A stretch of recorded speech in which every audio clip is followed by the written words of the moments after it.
Chemistry class 9 बाब पंजो physical status of matter सबक 11 हिस्सो पहिरियों न्यूमरिकल्स। आउं आहियां केमिस्ट्री जो उस्ताद नजूला चन्ना। अव्हांखे सिंध ऑनलाइन स्कूल में भलीकार। असांजे अॼोके लेक्चर जा मौज़ू आहिनि न्यूमरिकल्स, बाब आहे physical status of matter.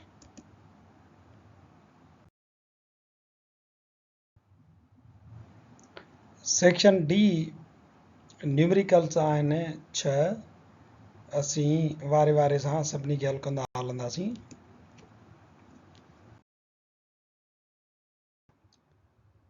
Number पहिरियों अंगी हिसाब आहे कन्वर्ट द फॉलोइंग यूनिट्स। हेठि ॾिनल एकन खे मटायो। ए में असांखे ॾिनल आहे 100 डिग्री सेंटीग्रेड, उहो तब्दील करिणो आहे केल्विन में। ऐं बी में ॾिनल आहे 150 डिग्री सेंटीग्रेड, उहो बि असांखे केल्विन में तब्दील करिणो आहे। पर सी में असांखे मिलियल आहे 780 केल्विन, उनखे वरी तब्दील कंदासीं डिग्री सेंटीग्रेड में। ईअं डी में बि असांखे 170 केल्विन मिलियल आहे, जेको डिग्री सेंटीग्रेड में तब्दील करिणो आहे। नंढड़ो शार्ट फार्मूलो आहे जंहिंजे इस्तेमाल सां असां मथियां जेके ए ऐं बी आहिनि उन्हनि खे असां केल्विन में तब्दील करे सघूं था। केल्विन बराबरि आहे 273 प्लस डिग्री सेंटीग्रेड, यानी केतिरा डिग्री सेंटीग्रेड मिलियल आहे उहो असांखे जोड़ करिणो आहे 273 में, त केल्विन में डिग्री सेंटीग्रेड तब्दील थी वेंदो। हाणे 100 डिग्री सेंटीग्रेड आहे त असां 273 प्लस 100 कयोसीं, केल्विन बराबरि थी वियो 373 जे, यानी 100 डिग्री सेंटीग्रेड बराबरि थींदो 373 केल्विन जे। ईअं ई वरी असां छा कंदासीं, 273 में एड कंदासीं 150, असांखे जवाबु मिलियो 423 केल्विन, यानी 150 डिग्री सेंटीग्रेड बराबरि आहे 423 केल्विन जे। सी ऐं डी वरी केल्विन खे डिग्री सेंटीग्रेड में तब्दील करिणो आहे, त उन लाइ फार्मूलो आहे असां वटि degree centigrade is equal to kelvin minus 273। हाणे असांखे केल्विन घणो मिलियल आहे 780, उन मां कट कंदासीं 273, त असांखे मिली वेंदो डिग्री सेंटीग्रेड। सो 780 माइनस 273 बराबरि 570 डिग्री सेंटीग्रेड, यानी 780 केल्विन बराबरि थींदो 570 डिग्री सेंटीग्रेड जे। ईअं ई वरी 170 केल्विन, उहो असां छा कंदासीं, 170 केल्विन मां केल्विन माइनस 273 कंदासीं, 170 मां 273 कट कयोसीं त डिग्री सेंटीग्रेड असांखे मिलियो माइनस 103 डिग्री सेंटीग्रेड, यानी 170 केल्विन बराबरि आहे माइनस 103 डिग्री सेंटीग्रेड जे।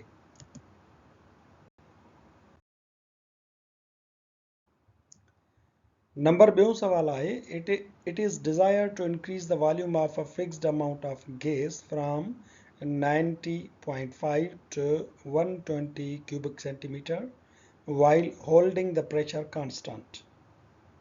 चवे थो त प्रेशर खे कांस्टेंट रखे हिकिड़ी गैस जो वॉल्यूम आहे 90.5, उनखे असां तब्दील था कयूं 120 में, त what would be the final temperature if initial temperature is 33 degree centigrade. जेकॾहिं पहिरियों टेम्परेचर 90.5 वारो आहे 33 डिग्री सेंटीग्रेड, त आख़िरी टेम्परेचर जेको आहे T2 उहो घणो थींदो। सो असां जेकॾहिं हिन जी डेटा कढूं त डेटा आहे असां वटि V1 वॉल्यूम पहिरियों घणो आहे 90.5 क्यूबिक सेंटीमीटर, V2 आहे 120 क्यूबिक सेंटीमीटर, ऐं असां वटि T2 पुछा थो करे what would be the final temperature, so T2 is equal to question mark and initial temperature यानी T1 is equal to 33 degree centigrade. हाणे असांखे इन डेटा खे ॾिसी करे मालूम थिए थो त इन ते चार्ल्स लॉ जेको आहे उहो लागू थींदो, उहो आहे V1 upon T1 is equal to V2 upon T2। इनखे जेकॾहिं असां रीअरेंज कयूं, असांखे ख़बर आहे त V1 जेको आहे उहो क्रॉस मल्टीप्लिकेशन थींदो T सां, ऐं T1 जेको आहे उहो थींदो V2 सां। इन जे करे हाणे नओं असां वटि जेको सेटअप अची वेंदो, रीअरेंज्ड जेका इक्वेशन आहे उहा थी वेंदी T2 जेको असांखे ॻोल्हिणो आहे उहो ॿाहिरि कढियोसीं इज़ इक्वल टू V2 ज़रबिया T1 ऐं डिवाइडेड बाय हे V1, इहो हलियो वियो डिवीजन में।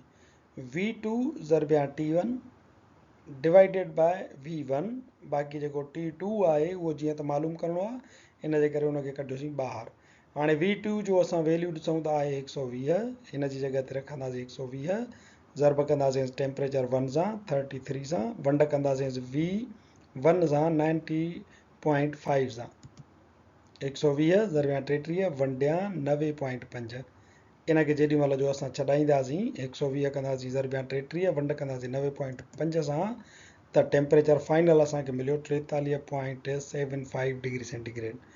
हाणे ॾिसो पहिरियों इनिशियल टेम्परेचर आहे 33 डिग्री सेंटीग्रेड, त असांजो वॉल्यूम आहे पहिरियों वॉल्यूम 90.5, जेकॾहिं असां टेम्परेचर वधायोसीं 43.75 कयोसीं, यानी 33 खां वधायोसीं 43 ताईं, त असांखे ॾिसो त वॉल्यूम बि वधियल मिलियो 120 डिग्री सेंटीग्रेड।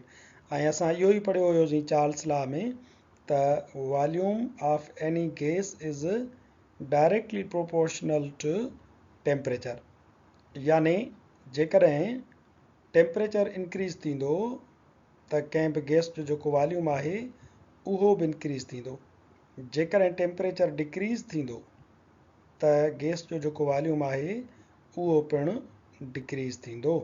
इहो आहे असांजो चार्ल्स लॉ।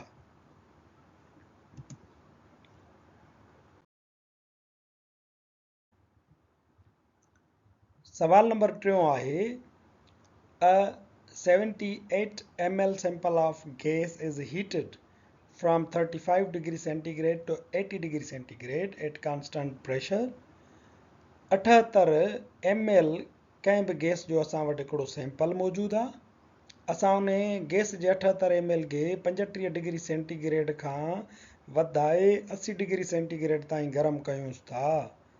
प्रेशर जेको आहे उहो कांस्टेंट आहे।